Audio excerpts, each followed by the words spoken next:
Hello my dear students in our new episode of biology program for the third secondary grade. اهلا بيكم ابنائنا وبناتنا طلاب وطالبات الثانويه العامه في حلقه جديده لماده البيولوجي. احنا الحقيقه بنتكلم من الحلقه اللي فاتت او اللي قبلها كمان في reproduction in living organisms. الحقيقه النهارده برضو زي كل حلقه هنعمل كويز كده برضو 15 سؤال. اول 10 اسئله كل سؤال عليه درجه، وبعدين الخمسه الاخرانيين كل سؤال عليه درجتين. بس الحقيقه مش هندي وقت، هخلي الوقت حسب السؤال هيبقى احسن شويه. نبدا كده باول سؤال مع بعضنا. question 1 بيقول لحضراتكم choose the correct answer. This progeny takes place in all the following organisms except. وبعدين بيقول لك breed mold, furnace, mushroom, hydra. اخترت ايه بسرعه؟ هم 3 ثواني مفيش غيرهم. على طول right answer تبقى هايدرا. لكن breed mold, furnace, mushroom دول reproduce by spores or sporogny. طب question number 2 بيقول لحضراتكم parthenogenesis occurs naturally in man, sponges, bees, sea stars. الحقيقة ساعات نقول عليه ستار فيش بس هو تجاوزا، لكن هو الحقيقة المفروض يبقى اسمه سي ستار مش ستار فيش. طيب اخترنا الإجابة ايه بقى؟ parthenogenesis بيحصل naturally فين في كل دول؟ يبقى it's occur naturally in bees. طبعا تو فورم درونز طبعا ميل اللي هي الميز، وقلنا ده في البارثينوجينس. question number 3 somatic cells of drone honeybee insect are dots haploid, diploid, triploid, polyploid. نختار ده ايه؟ طبعا ده فاكرين جا منين الدرون ده او الميل؟ جا من بارثينوجينس. يعني اوفم، يعني كانت هابلويد، يبقى على طول رايت انسر هابلويد. طيب question number 4 the parthenogenes produce individuals that are genetically similar to father, mother, none of them, both of them. تفتكر البارثينوجينس ده لما طلع الدرون عندي البي ده كان شبه الفاذر ولا المذر ولا none of them ولا both of them؟ طبعا ما كانش في فاذر اصلا لان ده بارثينوجينسيس، وبالتالي الرايت انسر انها genetically similar to the mothers. question number 5 hydra reproduce asexually by budding due to the division of dots nucleus. وخلي بالك ده هيدرا او سبونجس ودي مالتي سيلولار، فبقول لحضرتك نيوكليوس، سيتوبلازم، سبور، ماذر سيل، انترستيشيال سيلز. طبعا معلقه معانا احنا الاختيار الاخير ده لان اتكلمنا عنه قبل كده بين السيمينيفرس تيوبيولز واسمها انترستيشيال سيلز وكانت ريسبونسبل فور ذا سكريشن اوف ميل هرمونز.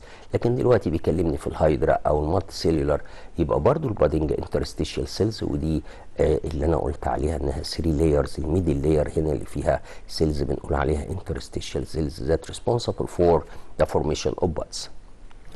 question 5 question 6 give scientific term the ability of unfertilized egg to develop into a new individual. الحقيقة الجزء ده على يعني الكويز ده على الأسئلة على الجزء بتاع الاسexual reproduction اللي قلنا عليه الحلقة اللي فاتت. طبعا ability of unfertilized egg to develop to a new individual دي اسمها parthenogenesis. لو قلنا with the interference of the human beings تبقى artificial parthenogenesis، لو قلنا naturally تبقى parthenogenesis أو natural parthenogenesis. question 7 بيقول لك a single cell with a thick coat formed of nucleus and a little amount of cytoplasm. برضه سؤال سهل قوي والاجابه بسيطه. بالظبط، يبقى الانسر على طول سبور. يبقى the spore is a single cell with a thick coat formed of a nucleus and a little amount of cytoplasm. question 8 بيقول لنا type of asexual reproduction for solve food problem and shorten the time of cultivation. لما نقعد نراجع كده ال 6 types of asexual reproduction اللي قلنا عليها هنلاقي مين اللي كان بيعمل solve the food problem و short time of cultivation و propagation of new strains or rare plants. على طول ده اسمها tissue culture. يبقى طبعا tissue culture is a type of asexual reproduction for solve food problem and shorten the time of cultivation. question 9 بيقول لي correct the underlined words، وبعدين بيقول لك in unsuitable conditions amoeba secretes chitinous coat around itself to form zygospore وعاملين بقى اندرلاين لكلمه زيجوسبور، وبنقول لك ان دي رونج واعمل لها كوركشن. على طول تبقى فاكر اسم الكلمه بقى، كلمه صغيره قوي بس جباره اسمها سيست. يبقى على طول الرايت انسر يبقى during the unsuitable conditions amoeba secrete chitinous coat around itself to form cyst. Question 10 برضو correct the underlined words. In planaria, sponges, hydra and sea star reproduce asexually by budding. ينفع نقول budding؟ مش هتنفع budding لكل دول. يبقى الرايت انسر ان دول كلهم كانوا مشتركين مع بعض فين؟ ايوه regeneration. يبقى هنا the right answer is regeneration. So regeneration is a kind of asexual reproduction in planaria, sponges, hydra and sea star. طيب يبقى كده الاسئله اللي بون مارك كده خلصت، وبعدين فاضل لنا 5 اسئله كل سؤال 2 ماركس. السؤال اللي جاي بيقول لك give reason for each of the following. The reproductive function is less important to the individual's life. The reproductive function is less important for the individual's life. ليه بقى reproductive دي مش مهمة للإنديفيدوال؟ انت عارف بقى مهمة لمين؟ مهمة للسبيشيز. ليه بقى؟ عشان عندي السبيشيز protect the species against extinction. طب نبص على الرايت انسر بنقول ايه؟ Because it keeps the species or the kind of the living organism but not affect its life. يبقى ملهوش دعوة بالفيجيتيتيف activities هي اللي affect the life of individual and keeps the individual alive. But the reproductive activity it just to keep the species or protect the species against extinction. Question number 12 برضو ده عليه 2 marks. Sporogamy has several advantages. ده سؤال سهل ومنتشر جدا وكل الناس عارفة اجابته، بس احنا عايزين كام نقطة بقى في الادفانتجز اوف سبوروجني. عايزين 3 points. طب نشوفهم مع بعضنا. Because it has several advantages such as quick propagation, tolerance to hard condition, and distribution to distance regions or to great distance. يبقى باختصار مهم أوي السبروجني ده إن هو بيقدر يعمل quick propagation و produce huge number of individuals and also can tolerate the hard conditions. Question number 30. Question 13 بيقول لي برضو give reason. Asexual reproduction saves the time and the energy. ليه الاسexual reproduction saves the time and the energy؟ دي واحدة من الادفانتجز اوف asexual reproduction اللي كانت disadvantages عند الsexual reproduction. نشوف الإجابة. Because it occurs by one parent only and all individuals can reproduce so they don't need time for maturity. طبعا في sexual reproduction individuals need time for the sexual maturity so that need more time and energy. But in the case of asexual reproduction it doesn't need time and also less energy than that of the sexual reproduction. Question number 14 بيقول لي with the help of the OBS diagram which represents the bread mold fungus answer the following. وبعدين بيقول لك write down the name of the structures 1 2 3 4 and 5. نبص الدياجرام ده علينا ان احنا نعرف نرسمه ونعمل ليبلز عليه كمان.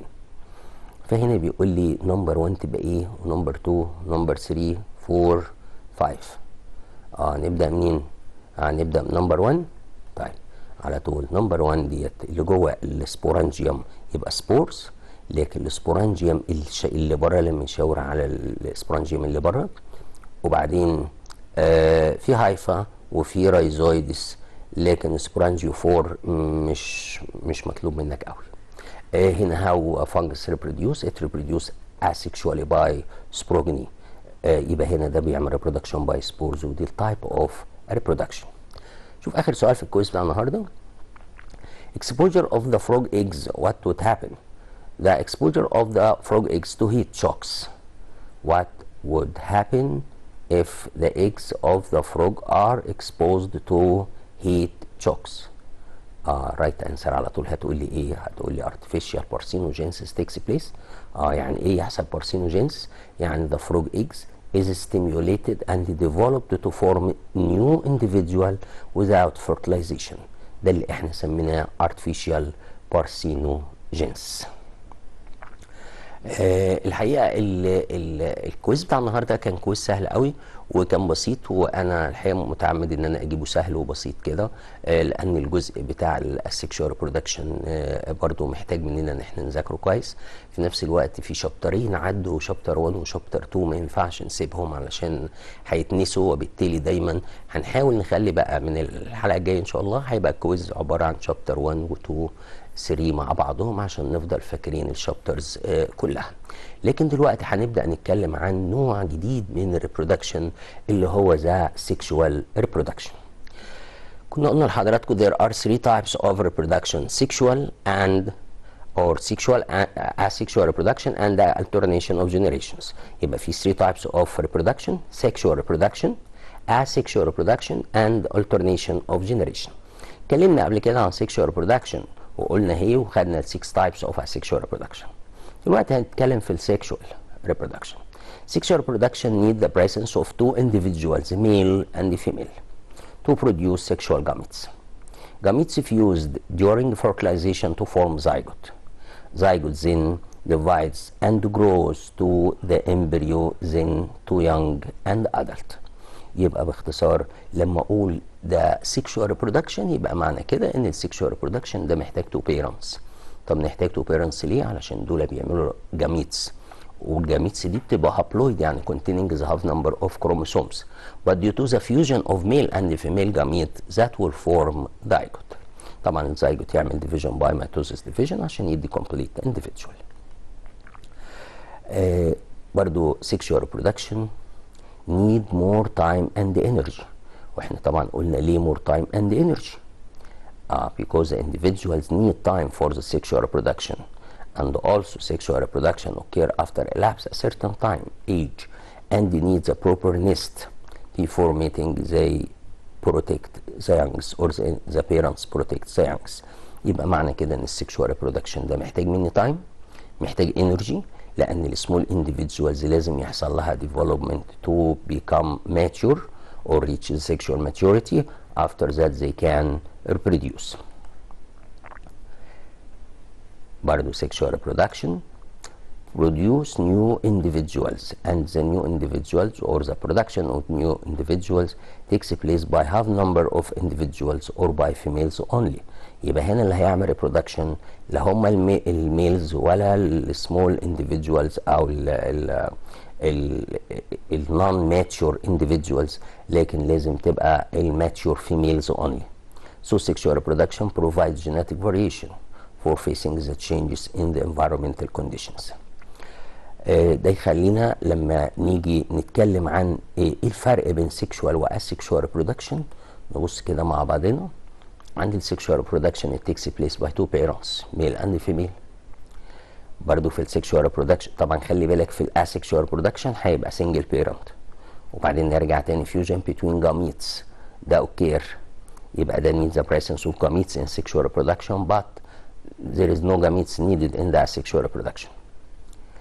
It divided by meiosis to give gametes، لكن عند ال sexual reproduction no meiosis but it takes place by mitosis. It's a source of genetic variation، لكن في الاسexual reproduction ده بيبقى mitosis ف there is no genetic variation and also the offspring are not different. They can adapt to the new conditions، لكن عند asexual reproduction can't adapt to the changes in the environmental conditions. It takes place in higher organisms لأن في منها ميل وفيميلز وجاميتس وكده، يبقى دي higher، لكن التانية تبقى primitive. قلنا لحضراتكم ان السكشوال reproduction ده need long time and high amount of energy for maturation and pregnancy, but in the asexual reproduction it doesn't need more time and energy. طبعا need high biological cost because the females only can reproduce in sexual reproduction, but in asexual reproduction it doesn't need more biological costs. عايز اقول لحضرتك لما تيجي تعمل الكومباريزون اللي بين سيكشوال واسيكشوال ريبرودكشن انت محتاج تفكر، مش محتاج تحفظ طبعا الكومباريزون. فتفكر ازاي؟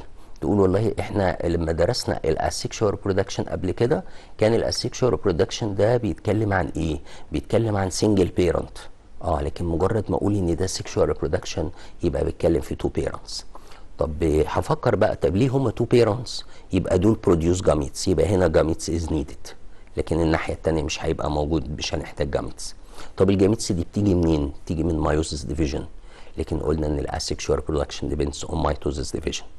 طب ارجع للجاميتس هنا اللي كانت باي مايوزس، المايوزس ده بيديني جيناتيك فاريشن، يعني individuals are different genetically from each other.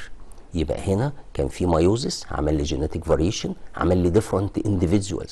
طب لما يبقوا different ده هستفاد من الحكايه دي ايه؟ هستفاد انه لما يحصل changes in the environmental conditions a group of the individuals can survive and keep the individual or keep the species against extinction. يجي يقول لي ان درجه الحراره زادت في مكان ما وفي 5 ماتوا، طب واشمعنى الباقي الناس ما ماتوش ليه؟ علشان في التوليرانس هنا بيختلف، يبقى هم ديفر، يعني ديفر from each other according to the genetic او genetically from each other. طب يبقى معنى كده انه لما يختلفوا يبقى في بيتحمل وفي لا، يبقى لما يحصل changes in the environmental conditions they can tolerate the changes in the environmental conditions or facing the changes in the environmental conditions.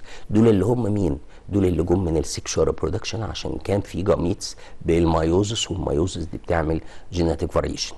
طيب الانديفيدوالز اللي عملوا دول يبقوا لور ولا هاير؟ طالما في منهم ميل وفيميلز وبيعملوا ريبرودكشن باي جاميتس يبقوا هاير اورجانيزمز، لكن عند الاسكشوال ريبرودكشن يبقوا بريميتيف. طب ارجع للسكشوال ريبرودكشن هنلاقي نيد مور بيولوجيكال كوست، يبقى محتاج عن، ودي الديس ادفانتج اوف سكشوال ريبرودكشن. هي بيديني فاريشن ويديني individuals can tolerate the change in the environmental conditions، لكن في نفس الوقت بيبقى محتاج more time and energy و need more biological cost. ليه biological cost؟ because the females only can reproduce. طب وليه need more time and energy؟ because it need time for the individuals to reach the sexual maturity and for the pregnancy، لكن مفيش الكلام ده بالنسبه للاسexual reproduction. ممكن ندي اكزامبل هنا واكزامبل هنا، يبقى كده قدرنا نعمل كومباريسون جيده بين سexual وبين asexual reproduction. تعال نبص كده لمده دقيقه على انه الكلام صغير بس انت هتعرف الفكره بس. هنا السexual reproduction takes place by two parents، لكن هنا by single parent or one parent. هنا ده fusion between gametes occur، لكن هنا there is no gametes. عند sexual reproduction the division or the formation of gametes takes place by meiosis، لكن هنا division takes place by mitosis. هنا the source or the meiosis is the source of genetic variation، لكن هنا there is no genetic variation. The individuals all of them are similar to each other and similar to the single parent. Number 5 the offspring are different، لأن في genetic variation جت من الميوزس اللي اتعمل منها الجاميتس. طب هنا different لكن هنا similar to each other. وطالما different يبقى can adapt with the change in the environmental conditions، لكن هنا all the offspring are similar and they can't adapt to the change in the environmental conditions. In sexual reproduction it takes place in higher organisms، لكن هنا in lower or primitive. في الاثنين ديس ادفانتجز اللي موجودين في السكشوال ريبرودكشن وهم ادفانتجز عند الاسكشوال، ان عند السكشوال ريبرودكشن نيد long time and high amount of energy for maturation and pregnancy، لكن هنا need short time and small amount of energy. في نفس الوقت هنا the in sexual reproduction it need high biological cost because females only can reproduce. But in the asexual reproduction it doesn't need high biological cost because all individuals can reproduce. يبقى احنا من حيث المبدأ درسنا السكشوال وبعدين السكشوال، ودلوقتي عملنا comparison between sexual and asexual. كنا درسنا 6 types of asexual reproduction، لكن دلوقتي عندي 2 main types of sexual reproduction. sexual reproduction by conjugation and sexual reproduction by sexual gametes. يبقى لما كان asexual كان في binary fission وفي budding وريجنريشن وسبوروجني وتيشو كلتشر وبارسينوجينسيس، كان 6 types of asexual reproduction. لكن عند السكشوال هيبقوا 2 types only. Number 1 sexual reproduction by conjugation. Number 2 sexual reproduction by gametes. طب هنبدأ نتكلم عن الفكرة بتاعت كل واحدة فيهم. طبعا السكشوال reproduction by conjugation in primitive organisms such as protozoa, algae and fungi. دول ممكن يعملوا conjugation، وهنقول يعني ايه conjugation بعد شوية. لكن طبعا by sexual gametes in higher plants and animals males and females produce gametes they formed by meiosis division in gonads or in the reproductive system. طيب يبقى بدينا ان ايه هو السكشوال، واشتغلنا كده على الديفرنس اللي بين سكشوال واسكشوال، وبعدين قلنا في تو مين تايبس اوف سكشوال ريبرودكشن، كونجوجيشن اند جاميتس. طب نيجي نبدا كده الكونجوجيشن ان سبايروجايرا. طبعا السبايروجايرا دي اللي احنا بنقول عليه زي كومن جرين سكام، لما يبقى في ميه راكده كده نبص عليها لون اخضر كده على الميه اللي هو قدامنا قدام حضرتك ده اللي احنا بنقول عليها سبايروجايرا. احنا بنشوفها كده بعينينا لما نشوف شكل السبايروجايرا ده، لكن لما نحطها تحت الميكروسكوب هناخد بالي ان دي عباره عن فيلامنتس، والفيلامنتس دي عندها نيوكليوس وعندها سبايرال كلوروبلاست، يعني دي كان كاري اوت فوتوسينس، يعني دي اوتوتروفس، وعندها سيتوبلازم وعندها سيل وول وعندها سيل ممبرين، ودي adjacent cells to each other in the same ribbon. طيب يبقى السبايروجايرا دي is common in green scum of standing water. each filament is formed of one row of cells. يبقى ده كأن ده one row of cells in one filament of spirogyra. كل واحدة من دول يونت، أو كل واحدة من دول سيل من السيلز بتاعت السبايروجايرا. طيب خلينا نيجي نشوف طب السبايروجايرا ده يعمل كونجوجيشن ازاي؟ يبقى السبايروجايرا ده عشان يعمل كونجوجيشن، طبعا الثريدز بتاعت السبايروجايرا باينه اهي، وده عم شكل السبايرال كلوروبلاست، وادي الوول اللي بين تو ادجيسنت سيلز. سبايروجايرا السيلز دي علشان تعمل كونجوجيشن يا اما اخلي تو parallel ribbon to each other and the conjugation tube is formed between them, and the protoplasm of one of the two cells migrate through the conjugation tube to the next one and diffuse to form zygote. يبقى ده شكل السبايروجايرا. ادي السيل وول بتاع اللي between two neighboring cells in سبايروجايرا عشان هنحتاجه بعد شويه في اللاترال كونجوجيشن اللي احنا شايفينه ده under the microscope. ده مش بنشوفه بعينينا كده، بنشوفه بعينينا لما كنا شايفينه في السلايد الاولى. لكن ده شكل السبايروجايرا. وطبعا في مايكرو اورجانيزمز ثانيه ممكن تبقى موجوده في السلايد لو احنا واخدينها من اي ووتر.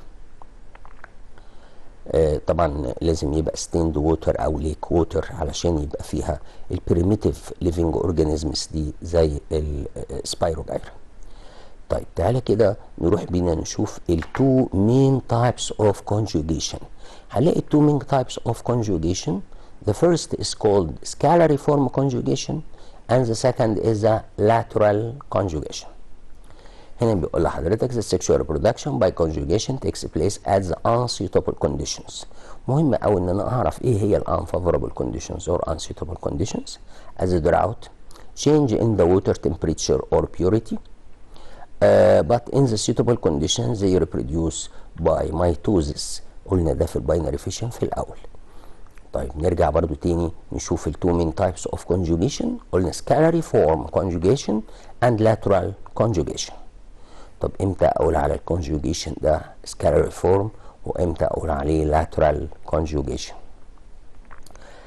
هتلاقي عشان السبايروجايرا ده يقدر يعمل scalariform conjugation لازم التو filaments contact parallel to each other and the protrusion grow inwards between them. Then the wall between the two protrusions disappear, forming a conjugation tube. The protoplasm of one cell move across the conjugation tube to the cell of the opposite filament to form zygote.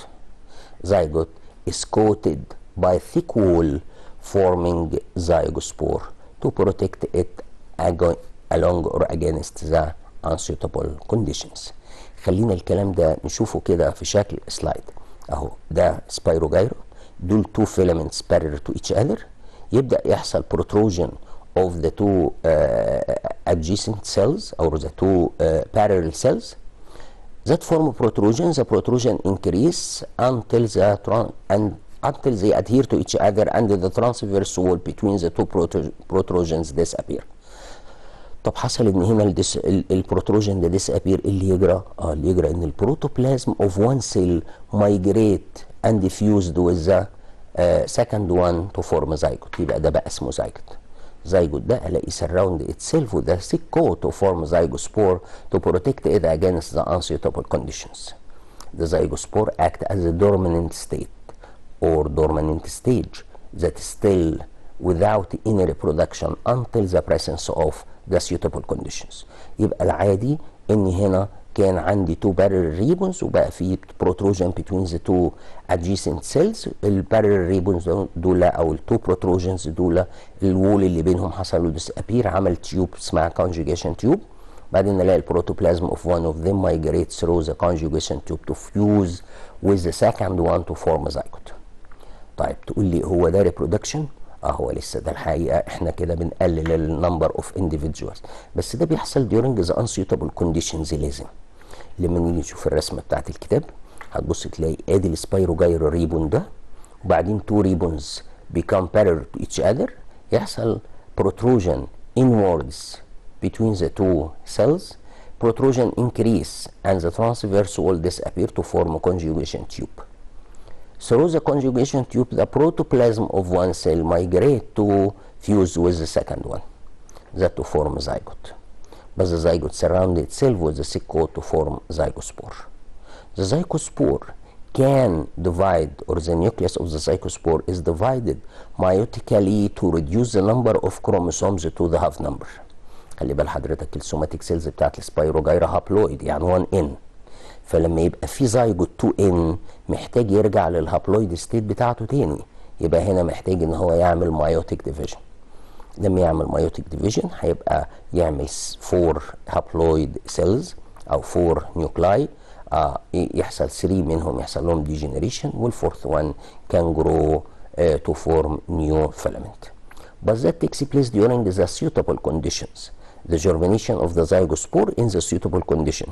So the spirogyra start to divide or reproduce asexually by binary fission. يبقى الفكرة ان السبايروجايرا اللي عندنا ده وهو موجود في العادي ان هو live in water with the presence of light, the presence of pure water, the presence of food in the environment. But during the unsuitable conditions, as the absence of light, the drought means absence or shortage of water, the presence of impurities in water, the absence of food, all these unsuitable conditions allows the spirogyra to protect it against the unsuitable condition by fusing two cells with each other to form zygote, and the zygote surrounds itself with the thick coat to form a zygospore. The zygospore is still as a dormant state until the presence of the suitable conditions. The presence of water, the light, and the suitable conditions that allow the zygote to divide, but the nucleus of the zygote divide meiotically to reduce the number of chromosomes to the half number علشان يرجع للسوماتيك سيلز بتاعته ال 1 n، وبعد كده يبدأ يعمل reproduction asexually by binary fission زي ما قلنا قبل كده. طب ده في حاله لما يبقى في تو بارل ريبونز هيحصل سكالاري فورم كونجوجيشن. نسميه سكالاري فورم كونجوجيشن because the type of conjugation form conjugation tubes as the rungs of the ladder. سكالاري فورم يعني زي لادر او زي السلم كده، يبقى ليه تو سايدز ورانجز. الرانجز ديت اللي قدامنا ده هي الكونجوجيشن تيوبس اللي موجوده. طب لو 1 ريبون يعمل ايه؟ بصوا كده حضراتكم، لو 1 ريبون هيعمل لي حاجه اسمها lateral conjugation. ايه اللاترال conjugation هنا؟ in the conjugations that takes place or occur by two adjacent cells. هنا عندي التو adjacent cells هبص الاقي ان الترانسفيرس wall that separates the two neighboring cells that act as a conjugation tube. So the protoplasm of one of the two neighboring cells can migrate to fuse with the neighboring one to form zygote. وبرضه هنا الزيجوت هنا surround itself with the thick coat to form zygospore to protect برضه the spirogyra against the unsuitable conditions. ادي شكل السيل، وبعدين ادي الترانسفيرس وول. هنبص تلاقي البروتوبلازم هنا هيحصل formation of something like the conjugation tube, and the protoplasm migrate to fuse to the next one او to the neighboring one علشان يعمل لي زيجوت. الزيجوت ده diploid nucleus يعني 2n بقى surround itself with a thick coat علشان يبقى زيجوسبور او diploid nucleus زيجوت. ده اللي احنا بنسميه lateral conjugation. طب يبقى في difference كده او نقدر نعمل comparison between scalar form conjugation and lateral conjugation. In scalar form conjugations that takes place between two cells in two parallel filaments، يبقى هنا في two parallel ribbons. لكن عند lateral conjugation between two adjacent cells in the same filament. عند السكالار form conjugation هنا after conjugation cells of one filament become empty and the other filament have zygospore. يبقى في واحدة عملت مايجريشن راحت للتانية، ففي واحدة من السيلز بتاعت one of the two ribbons بقت empty، بقت فاضية علشان هي عملت مايجريشن علشان تروح تعمل migration through the conjugation tube to fuse with the second one to form zygote. لكن عند اللاترال conjugation ده هو فيلمنت واحد، عشان كده هنا after conjugation one cell is empty while the adjacent cell containing zygospore. يبقى هنا الاقي واحده فاضيه وواحده zygospore، واحده فاضيه وواحده zygospore، لكن هنا الاقي فيلمنت empty وفيلمنت كمان في الزيجوت. طبعا ما ينفعش نقول على الكونجوجيشن ان دي جاميتس، لان هما الاثنين جيناتيكلي سيميلار تو ايتش اذر. ممكن حد يقول دي بوزيتيف ودي نيجاتيف مش عارف ايه، لكن هي في الاخر بنسميها conjugation.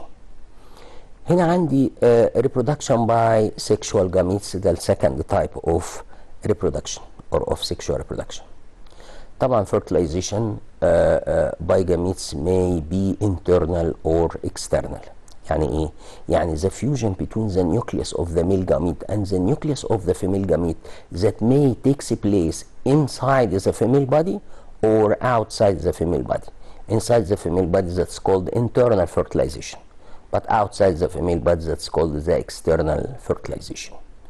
نعمل comparison كده سريعة بين external fertilization and internal fertilization. هنلاقي الاكسترنال fertilization both male and female put their gametes in water. يبقى دايما الاكسترنال ده depends on the presence of the aquatic environment. لكن الانترنال fertilization that takes place or the male introduce the sperms and to the ova inside the female body. يبقى الfertilization هنا takes place inside in water، لكن هنا inside the female body. لما يجي الاكسترنال fertilization هنلاقي fertilization occur outside the body because it takes place in water, but the internal fertilization that occur inside the body. In the case of the external fertilization, the embryonic development stage are completed in water. يبقى علشان الميل جاميت والفيميل جاميت كانت in water, fertilization in water, the embryonic stages that developed in water. لكن هنا عند internal fertilization as that in mammals, the embryonic stages are completed inside the female body. In the case of the external fertilization that shows as the aquatic animal like a bonyfish، يبقى هنا بيحصل external fertilization. وزي الأمفيبيا بيحصل external fertilization because male and female put the gametes in water. But in the internal fertilization that may take place as that in reptiles, birds, most insects and worms. يبقى هنا كل ده بيحصل فيه fertilization inside the female body. لكن في aquatic environment a group of individuals put the gametes in water where they fuse with each other in water to form the zygote. طيب يبقى ده فروق او ايه الديفرنس اللي بين الاكسترنال والانترنال fertilization. طيب زي ما كان في 3 types of reproduction بدينا حضراتكم ب asexual reproduction، وبعدين اتكلمنا حبة صغيرة عن sexual reproduction وهنرجع له مرة تانية. دلوقتي هنتكلم عن alternation of generations. يعني ايه alternation of generations؟ means the life cycle of the living organism includes 2 generations. One as a result of sexual reproduction while the other as a result of asexual reproduction, and they alternated to each other. عندنا 2 examples of alternation of generations. Number 1, the life cycle of Plasmodium, which causes malaria disease. Number 2, the life cycle of Furnace as Polypodium and Adiantum. الحقيقة زي ما قلنا لحضراتكم ان الاسexual reproduction ليه advantages وليه disadvantages، وبرضه السexual reproduction ليه advantages وليه disadvantages. لما الاقي ان اللايف سايكل of the individual includes 2 generations, one of them is produced as a result of sexual reproduction and the other as a result of asexual reproduction، نعرف ان هنا living organism ده need the advantages of both sexual and asexual reproduction. meet the life cycle of plasmodium which causes malaria disease. طبعا plasmodium is a protozoan parasite. Protozoan means it consists of a single cell, and parasite means it causes disease. The plasmodium infect both of humans and female anopheles mosquito. يبقى الهوست بتاعت البلازموديوم as a parasite عندي تو هوستس هنا في اللايف سايكل بتاعت البلازموديوم. واحدة اللي هي الفيميل انوفلس موسكيتو ولازم تبقى فيميل، وطبعا التانية للهيومن beings. The life cycle starts when the infected mosquito bites the human skin. It pours sporozoites which is small spindle shape in his blood. يبقى بتيجي الفيميل infected female anopheles mosquito. برضو انا عندي في 3 شروط. الشرط الاول تبقى infected، الشرط الثاني تبقى فيميل وتبقى anopheles. يبقى هنا دي الموسكيتو بتعمل bites the skin of the human beings and pours the spindle shaped infective stage which is called the sporozoites. يبقى اللي نزلت هنا دي في الهيومن body or human skin دي السبوروزويتس. Sporozoites move toward the liver where they spend the incubation period during which the nuclei divided by schizogony, giving several merozoites by 2 cycles of asexual reproduction. احنا عندنا الريبرودكشن هنا بيحصل باي ميتوسيس ديفيجن، لكن النيوكليس بيحصل لها ديفراجمنت كده انتو بيسز، فبنسمي الحكايه دي سكيزوجوني. الانكيوبيشن بيريود علشان نبقى عارفين it is a time from the infection to the appearance of the symptoms. يعني ايه incubation period؟ يعني انا كنت في مكان وحد عنده انفلونزا وبعدين عمل لي انفكشن، عطس كده قدامي ولا حاجه وعمل لي انفكشن. طب انا الفيروس ده دخل جوه جسمي، السيمبتومز تظهر بعد قد ايه؟ اهي قد ايه دي اللي احنا بنقول عليها the incubation period. It is the time between the infection and the appearance of the symptoms. طبعا ال incubation period differ from a disease and the next one or the other one or from parasite to the other one. يعني انفلونزا ممكن تاخد كام ساعة علشان تبقى incubation period تظهر السيمبتومز، لكن الايدز فيروس ده ممكن ياخد شهور وسنين كمان علشان الانكيوبيشن بيريود بتاعته كبيره، يعني التايم بين ذا انفكشن اند ذا سيمبتومز اوف ذا ديزيز. طيب خلينا نبص على اللايف سايكل اوف بلازموديوم which causes malaria disease عشان فيها اجزاء مهمه كتير. طبعا ميريزويتس migrates to the blood. طبعا ميريزويتس دي جت منين؟ دي جت من الهيباتيك سيلز بعد ما قضت الانكيوبيشن بيريود وعملت 2 cycles inside the hepatic cells or the liver cells. The merozoites that released during the rupture of the hepatic cells migrate to the blood, infecting RBCs. RBCs means red blood corpuscle cells, where they divided many times by mitosis, برضه producing a huge number of merozoites every 2 days.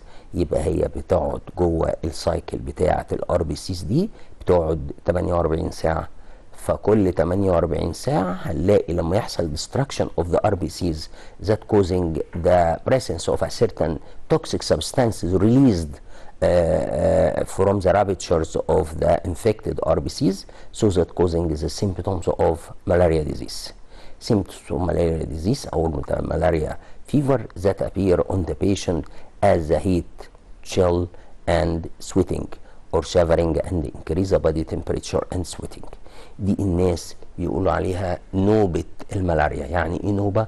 يعني بيجيله كل يومين، كل ما يجي الميروزويتس تدخل الار بي سيز بتقعد 48 ساعة عشان تخلص السايكل بتاعتها ويحصل رابتشر. لما تحصل رابتشر هنا بنلاقي البارازيت ده produce toxic substance that affect the nervous system of the patient. يبقى اول ما يحصل رابتشر الار بي سيز تلاقي البيشنت بقى عنده فيفر، درجه حرارته بقت عاليه قوي، بقى عنده شيفرنج، بقى عنده سويتنج كتير، وكل مره النوبه دي تزيد عن اللي قبلها، لان عدد الار بي سيز اللي حصل له رابتشر طلع لي عدد هيوج نمبر اوف ميروزويتس. الميروزويتس ده كل واحده يدخل في واحده ار بي سيز تاني وتزيد الحكايه كل شويه وهكذا. طيب كل الحكايه دي جت منين؟ جت من الانفكتيف ستيج اللي هي ايه؟ اللي هي السبوروزويتس. السبوروزويتس دي جت من الفيميل انوفلس موسكيتو. خلي بالك الموسكيتو بيبقى فيه موسكيتو بتقف كده موازيه للسيرفس اللي بتقف عليه، واقفه على السطح كده موازيه ليه، دي بيقولوا عليها كيوليكس. دي لكن في واحده تانية بتبقى مايله كده 45 درجه، دي اللي بنقول عليها انوفلس موسكيتو. يبقى الانوفلس موسكيتو دي لو هي مش انفكتد مش هتعمل لي ملاريا ديزيز. هي فيد اون اور بلاد واكت از اكسترنال بارازايت او اكسوبارازايت، لكن لما تبقى انفكتد with the malaria with the plasmodium which causes malaria disease that can infect the human being or transmit the parasite from one patient to the healthy person. طيب خلينا نرجع لللايف سايكل اوف بلازموديوم which causes malaria disease. قدام حضراتكم هنا بيقول لك some merozoites change into inactive gametes. يبقى الميروزويتس اللي خرجت من الار بي سيز some of them repeat the infection of another RBCs but some of them change into inactive gametocytes in the human blood. لما نقول لحضرتك inactive means there is no any fusion between male and female gametes to form zygote inside the human blood. مش هيحصل، عشان كده هي gametocytes يعني inactive gametes. When another healthy mosquito bites the patient skin, gametocytes migrate to the mosquito with the patient blood, where they activated and develop two gametes in mosquito stomach. يبقى لما تيجي الجاميتوسايتس ديت لما تيجي تروح للكافيتس بتاعت الاستومك موسكيتو، هنا بقت اكتيف جاميت. اكتيف جاميت يعني ايه؟ يعني حصل فيوجن بين ميل اند فيميل جاميت تو فورم زايجوت، والزايجوت ده اول حاجه تقابلني دلوقتي 2 ان سايكل كلها كنا بنشتغل فيها من اول سبوروزويت الانفكتيف ستيج ده هابلويد، لكن هنا الزايجوت ده 2 ان. الزايجوت ده تشينج انتو موفابل ستيج بنسميها اوكاينت. الاوكاينت ده يعمل بنتريشن، وهو بيتحرك علشان يعمل بنتريشن تو ذا وول اوف ذا ستومك موسكيتو تو تشينج انتو oocyst where the nuclei divided meiotically to the haploid cells. يبقى هنا رجع تاني الحكايه بتاعت الهابلويد سيلز بقت 1 ان مره تانيه. يبقى ال 2 ان اللي عدى عليا زايجوت اند اوكاينت. لما بقى سبوروسيست هنا حصل مايوتيك ديفيجن علشان يديني هابلويد سيلز. هابلويد سيلز دي change into or divided by sporogny to form sporozoites. The sporozoites migrate from the stomach of the mosquito to salivary glands, and the mosquito become ready to infect another person. يبقى معنى كده ان الانفكشن اللي بتحصل في الملاريا، بص كده في الفيديو اللي قدام حضرتك ده، هيبدأ من اول ما تيجي الانفكتد فيميل انوفلس موسكيتو اللي قدام حضرتك دي تعمل بايت ذا بيشنت. لما تعمل بايت ذا بيشنت وهي انفكتد يعني عندها سبوروزويتس كتيره، يبقى هتيجي السبوروزويتس ليها سبندل شيبد فايبر ستيجز اللي انت شايفها دي، هتعمل جيت انسايد ذا هيومن بلاد اند كاريد باي ذا بلاد تو ريتش مين؟ تو ريتش ذا ليفر. بص هتمشي في البلاد فيسلز لغايه ما توصل للهيباتيك سيلز. لما تيجي توصل للهيباتيك سيلز، ادي شكل الهيباتيك سيلز اهو، هتيجي السبوروزويتس دي تعمل penetration of the hepatic cells and get inside the cell. هيبدأ بقى كل واحد من السبوروزويتس دي يعمل penetration ويدخل جوه الهيباتيك سيلز. لما يدخل جوه الهيباتيك سيلز هيعمل division اهو by mitosis، وبرده بنقول عليه سكيزوجوني or fragmentation، وبالتالي هتبدأ النيوكليوس هنا هتعمل divided many times. لما تعمل divided many times هنا هتديني ستيجز في الهيباتيك سيلز، لكن الستيجز اللي في الهيباتيك سيلز ديت لما تبقى ماتشور هنسميها ميروزويتس. فيحصل رابتشر اوف ذا هيباتيك سيل، تيجي الهيباتيك سيل دي يحصل لها رابتشر تنفجر ويخرج منها الميروزويتس دي. الميروزويتس دي رايحه فين؟ دي ماشيه في البلد اهو، ادي واحده من الهيباتيك سيلز حصل لها ديستراكشن، واحده تانية من الهيباتيك سيلز هيحصل لها ديستراكشن، وكل واحده من الهيباتيك سيلز اللي بيحصل لها ديستراكشن دي بتطلع لي هيوج نمبر اوف ميروزويتس. هتخرج تروح للبلاد تدور على الار بي سيز اهو، هتدور على واحده، كل واحده من الميروزويت دول هتشوف واحده من الار بي سيز زي الريد بلاد كوربسيلز اللي قدام حضرتك دي. هيجي الميروزويت ده يعمل penetration of the cell، هيدخل جوه الهيباتيك سيلز ويبدأ جوه برضو يعمل ديفيجن باي مايتوزيس او سكيزوجوني، يعمل لي حاجه كده اسمها تروفوزويت مش مهمه كتير. وبعد التروفوزويت ابص الاقي السيلز دي تعمل ديفيجن عشان تديني حاجه اسمها شيزون، وبعد كده هتتقسم كل نيوكليوس كده وزالت الاماونت اوف سيتوبلازم وترجع تعمل لي هيوج نمبر اوف ميروزويتس تاني. كده حصل ديستراكشن للار بي سيز، دلوقتي يحصل لها رابتشر اند ريليز جريت نمبر اوف ميروزويتس، يبقى هيخرج عدد كبير جدا من الميروزويتس اهو. الميروزويتس اللي خرجت من الار بي سيز دي هتروح فين؟ some of them repeat the infection of another RBCs and the others change into gametocyte. بس ما تنساش حضرتك ان لما بيحصل rupture of the RBCs the toxic substance اللي كانوا بيسموها هيموسين دي هتخرج من ruptured RBCs and that causing the symptoms of malaria disease which repeated each 48 hours. يبقى كل يومين تبدأ تظهر السيمبتومز اوف ملاريا ديزيز مرة تانية.